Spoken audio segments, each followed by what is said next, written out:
Welcome to the You Empowered podcast with your host, Justine Jetty. If you want to unlock your potential and step into the most authentic, healthiest, and happiest version of you, then you're in the right place. Each week we'll dive into practical, evidence-based strategies for your habits, mindset, and health so you can create a life and a body you love. Let's get into it. Welcome back to the You Empowered podcast. I'm your host, Justine Jetty, and I'm excited to unpack today's episode with you. Because if you've ever rolled your eyes at mindset advice or thought you just needed to work harder, eat cleaner, or follow the plan better, then this episode is for you.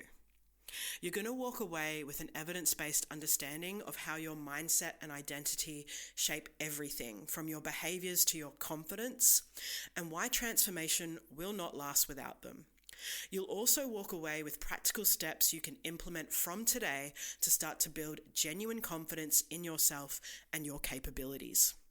So let's get into it. I think it's important to address the pink elephant in the room first, because mindset is not this fluffy thing or spiritual jargon. But most women hear mindset and they think of vague affirmations or false positivity. Mindset has been watered down by Instagram quotes and wellness influencers telling you to, live, laugh, and love. I'm sorry, I got my sassy pants on today.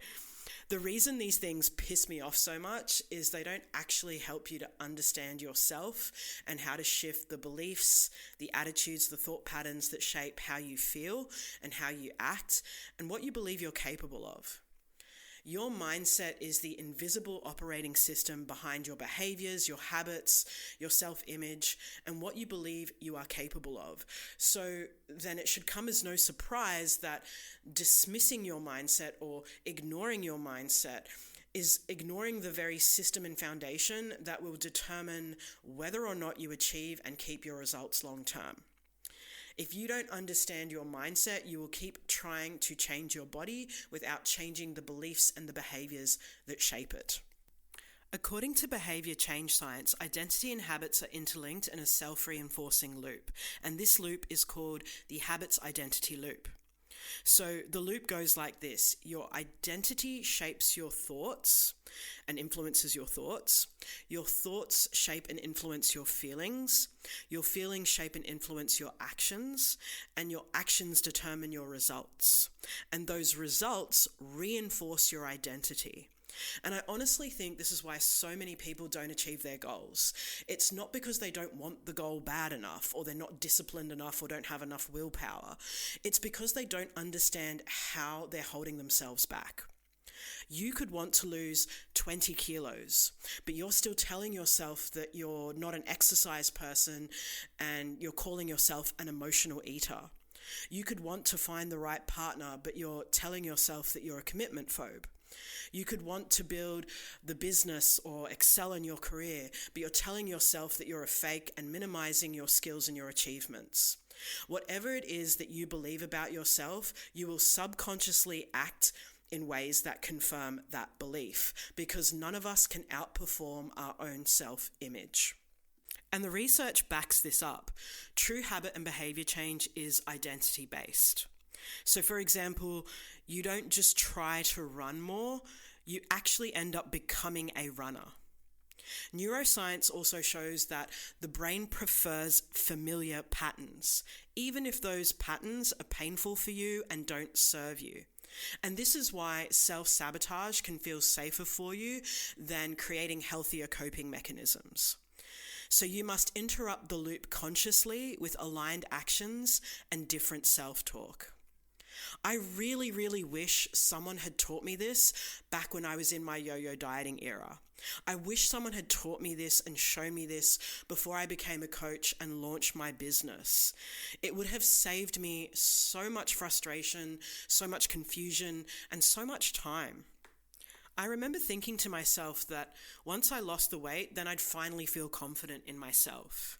But it took me losing and regaining the same amount of weight many, many times to realize that this isn't what was making me confident or feel more confident in myself.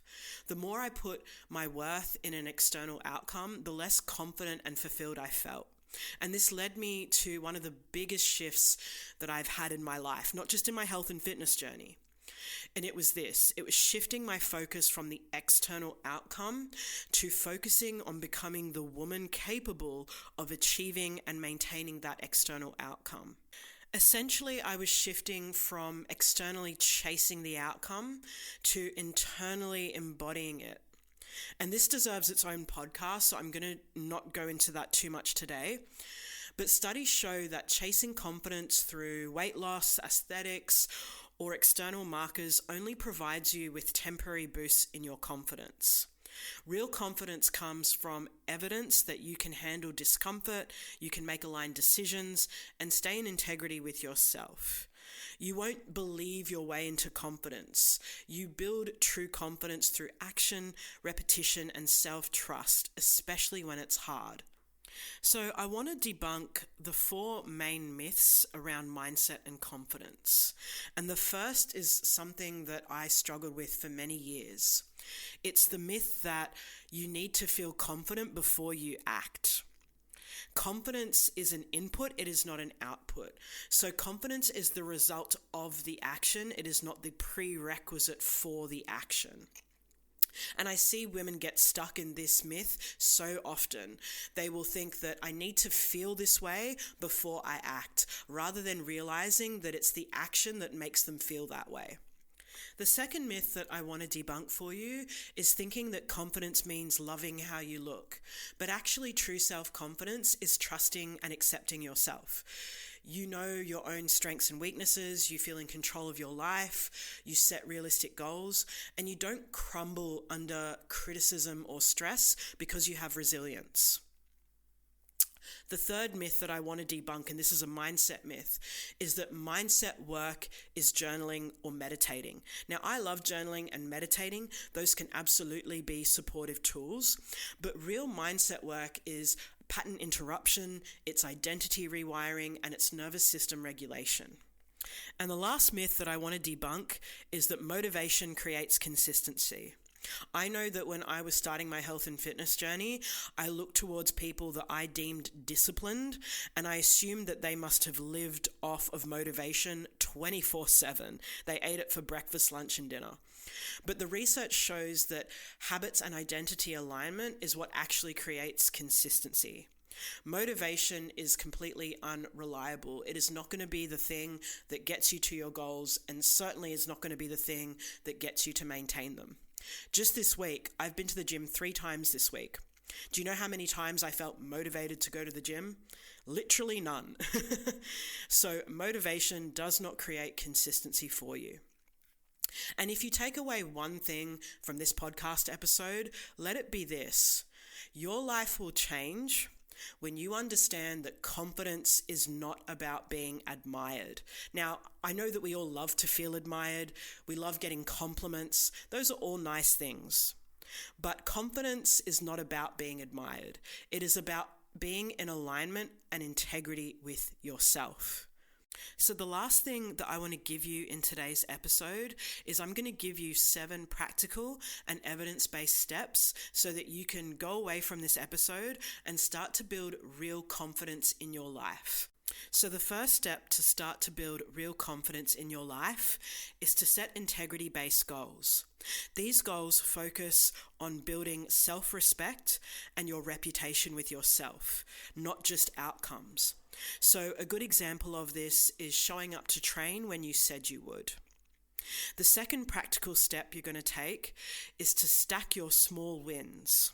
And I just want to say here that it is important that you define what a win is, because if you're only setting your wins as, let's say, losing 1 kilo a week off the scales, then you're missing out on all the small wins that you're having that is going to help you and support you to build self-efficacy. Now, I know that that's not sexy, but self-efficacy is built through achievable actions. It's not sexy, but it works. The third practical step that you are going to take is to interrupt your negative self-talk in real time. Don't let it run on autopilot. So I love using analogies when I teach. So I want you to imagine every time a negative thought about yourself comes into your head, that it's like someone throwing a rock at you. You can choose to put out your arms and catch it, or you can choose to dodge it and let it fall by your side. What makes this even more effective is having a new story that you tell yourself when that negative thought comes in. And I also want to point out here that working through your limiting beliefs is a really powerful and I would say essential way to overcome negative self-talk for good, so that you're not constantly trying to battle yourself and have that internal wrestle with yourself to ignore or overcome the negative self-talk that's coming through. And this is something that I work with my clients through as well. The fourth practical step that you're going to take to build real confidence in your life is to get really clear on the version of yourself that you are trying to create and act accordingly. This is going to rewire your neural pathways via repetition. So a good question to ask yourself is, how would the woman I want to become act, think, and behave? So the fifth practical step is to use psychological distance when your emotions are high. A really easy, simple way to do this is to ask yourself, if my best friend was struggling with this right now, what would I say to her?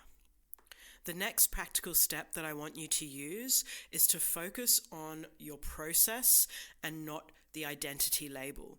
So if you're someone who feels like you've been inconsistent and you're struggling with consistency, rather than saying, I'm not a consistent person or I'm not consistent, you could say, I'm working on being consistent.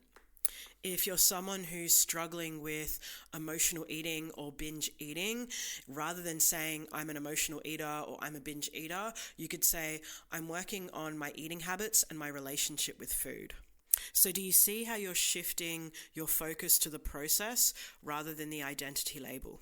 And the last practical step that I want to give you is to protect your energy and your boundaries. The research actually shows that women with higher confidence often say no more often and conserve their mental load.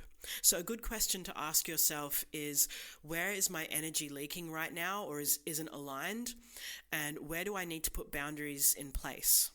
So those are the 7 practical steps you can take away from today's episode in order to start to build real confidence in your life. And I just want to remind you that you are not lazy, you are not broken, you are not lacking willpower, you are just operating from an outdated identity, and today you get to change that. So with that in mind, I want to leave you with one last reflection. Where in my life am I waiting to feel confident before I act? That's the first reflection. The second is, where can I take aligned action that would actually build it? So that's it for today's episode. If this episode was supportive for you, please share it with a friend, colleague, or family member who needs to hear it. And remember to subscribe so you don't miss an episode. This podcast only exists because of you. Until next time, take care.